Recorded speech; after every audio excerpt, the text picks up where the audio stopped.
বাংলাদেশ জামায়াতে ইসলামীর সর্বোচ্চ নীতি নির্ধারণী পদ আমির। বর্তমানে এ দায়িত্বে রয়েছেন ডাক্তার শফিকুর রহমান, যিনি দ্বিতীয় মেয়াদে দায়িত্ব পালন করছেন।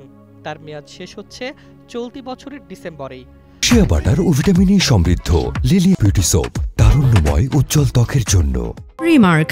দলীয় গঠনতন্ত্র অনুযায়ী ৩ বছর পর পর অনুষ্ঠিত হয় আমির নির্বাচন, আর সেই নির্বাচনের ভোট গ্রহণ শুরু হয়েছে 10 অক্টোবর শুক্রবার। সূত্র জানায়, সারা দেশে জামায়াতের প্রায় 1,25,000 রুকন বা সদস্য রয়েছেন। তারাই গোপন ভোটের মাধ্যমে দলের নতুন আমির নির্বাচন করবেন। ভোট শুরু হওয়ার আগে কেন্দ্রীয় মজলিসে শুরা 3 জন সম্ভাব্য প্রার্থীর নাম চূড়ান্ত করেছে।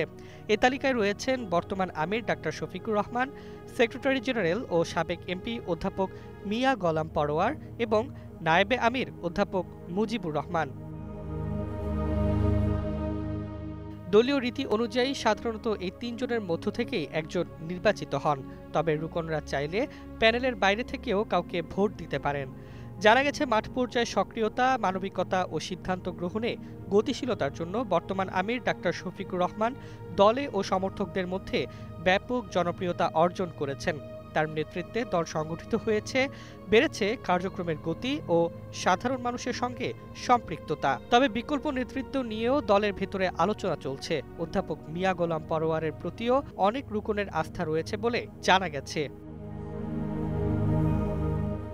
প্রতিটি জেলায় জামায়াতের নির্বাচন কমিশনের মনোনীত প্রিজাইডিং কর্মকর্তারা গিয়ে ভোট সংগ্রহ করছেন। নভেম্বর পর্যন্ত চলবে এই ভোট গ্রহণ। এরপর গণনা শেষে আনুষ্ঠানিকভাবে ফলাফল ঘোষণা করা হবে।